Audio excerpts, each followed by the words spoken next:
এই মাত্র এখানে টাকাগুলো রেখে গেছি, আমার টাকা কোথায়? আমি তো কোনো টাকা দেখি নাই আম্মা জান। ভালো মতো আমার টাকা ফেরত দিবি, নয়তো আমি পুলিশ ডাকবো, পুলিশ এনে তোরে মাইর খাওয়াবো। এত বড় অন্যায় করেন না, আমি টাকা চুরি করিনি আম্মা, আমি জানি না কিছু। এখনো সময় আছে, আমার টাকা এখন বের করে দে। টাকা কোথায় রাখছিস তুই? তুই একটা বয়স্ক বাবার বয়সী মানুষকে হাত তুললি। বাবা তুমি বুঝতেছো না, মাঝে মধ্যে এরকম চাকর বাকরদের একটু শিক্ষা দিতে হয়, তা না হলে ওরা মাথায় ওঠে। আর তুমি তো কিছুই জানো না, আমি এখানে টাকা রেখে গেছি, আমার টাকাগুলো নিয়ে গেছে। এখানে কিছু টাকা পড়েছিল, আমি ভেবেছিলাম এই টাকা আমি এখানে রেখেছি, জানতাম না এই টাকাটা তোর। এনে নে টাকা। কি হয়েছে তোমার? মন খারাপ করে বসে আছো কেন? এমনি কিছু হয় নাই। কেন কামে যাই নাই তোকে কই তৈব? ঘরে বসে আছি কেন, তোকে কাছে কই ফেরতি তৈব? আমার মন চাই নাই, আমি যাই নাই। কি হয়েছে তোমার? আমারে কও। আমি ওই চৌধুরী বাড়ি তার কাজ করতে যাব না। কিছু হয়েছে আমারে খুলে বলো না বাবা, প্লিজ খুলে কও। সেদিন কি ব্যাপার রবিন, চিৎকার চেঁচামেচি করছি কেন? আপনার অহংকারী মেয়েকে ডাকেন, তার আজকে একটা বিচার হবেই। সে আমার বাবার গায়ে হাত তুলছে। আচ্ছা আমরা গরিব বলে কি মানুষ না? আমাদের কোনো মান সম্মান নাই, আমাদের দাম নাই? আচ্ছা এই ছোট লোকের বাচ্চা, এটা ভদ্র লোকের বাড়ি, এই বাসায় ঢুকে তুই এরকম চিৎকার চেঁচামেচি করতেছিস কেন? এটা কোনো বাজার না। এটা বাজার না, না বাজার না এটা। তো বড় সাহস, তুমি ধাক্কা দিলি? হ্যাঁ দিলাম। তুই অন্যায় করছিস, তুই শুধু অন্যায় করিস নাই তো, তুই আমার বাবার গায়ে হাত তুলছিস। তুই আমার বাবার কাছে ক্ষমা চা, ক্ষমা চা, পায়ে ধরে তোর ক্ষমা চাইতে হবে। এই ছোট লোকের বাচ্চা, তুই কি বললি?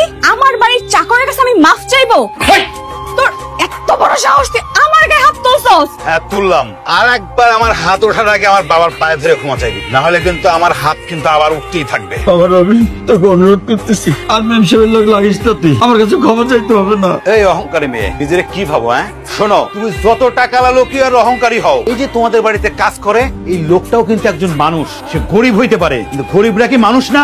সে আমার বাবা, এটা তার বড় পরিচয়। আমি বেঁচে থাকতে আমার বাবার এক বিন্দু অপমান আমি সহ্য করবো না। সরি, আমাকে মাফ করে দেন। ঠিক আছে। আর টাকার গরম দেখেন না, টাকার গরম কিন্তু বেশি দিন থাকে না। যত অহংকার করবেন মনে রাখবেন, অহংকার কিন্তু পতনের মূল। চলো বাবা। তুই কাজটা মোটেও ঠিক করিস নাই, সবসময় তোর মাথা গরম হয়ে যায়, এই জন্য তোর কিছু বলতে চাইছিলাম না। শোনো বাবা, আমি যা করছি একদম ঠিক করছি। বড় লোকটা নিজেরা কি মনে করে? ওরাই শুধু মানুষ, আর আমাদের মতো গরিবরা মানুষ না। না তাই বলে আমি যে বাড়িতে কাজ করি সেই বাড়ির মালিকের মায়ের তুই মারবি, গায়ে হাত তুলবি? তুই গায়ে হাত তুলছস? আমি যে ওই মেয়েটার গায়ে হাত তুলছি তুমি শুধু সেটাই শুনলা, সেটাই দেখলা। আর ওই মেয়েটা আমার বাবার গায়ে যে হাত তুলছে সেটা তুমি একবার খেয়াল করলা না? চৌধুরী সাহেব কিছু করে? আরে তুমি কি চিন্তা করতেছো? কইরা বসে আমার চাকরিটা মনে হয় নাই। চাকরিটা আছে কিনা তো বুঝতে পারতেছি না। যদি চাকরিটা চলে যায় তাহলে আমি পুরো বেকার হয়ে গেলাম না? খুব ভালো হবে। তোমারে কতদিন ধরে বলতেছি যে তুমি কাজ কাম বাদ দাও, তুমি বাসায় থাকো, মার একটু সেবা যত্ন করো, মার একটু সময় দাও। তা না করে তুমি কাজ না করলে থাকতে পারবা না, তোমার প্রতিদিন কাজে যাইতেই হবে। আমি তো 2 পয়সা ইনকাম করতেছি, দূরে ডাল ভাতের ব্যবস্থা তো হচ্ছে, তোমার কাজ করার কি দরকার? তোমার ছেলের কথা শোনো, আমি এতদিন রোজগার করে খাওয়ালাম, তাতে কিছু হয় নাই, তিনি এখন আমার রোজগার করে খাওয়াবেন। ব্যাপারটা কি এরকম? খালি কথা বলে খাওয়াবেন না, খাবার দাও। তার মানে চাকরিটা আমার চলে যাবে, তুই ঠিক করছিস। চাকরি গেলে আলহামদুলিল্লাহ, আমি চাই না তুমি আর চাকরি করো। আজ কলেজে যাবি না তুই? হ্যাঁ যাবো তো, তুই দাঁড়া, আমি রেডি হয়ে আসতেছি। না। আসসালামু আলাইকুম আঙ্কেল। ওয়ালাইকুম। রিয়া আজকে থেকে কলেজে যাবে না। রিয়া আজ থেকে কলেজে যাবে না তো কি করবে? ও বাড়ির সব কাজ করবে। আমি বাড়িতে কি কাজ করব? ঘর পরিষ্কার করবি, রান্না বান্না করবি, এসব করবি। বাবা আমি কি এগুলা পারি? কখনো করছি?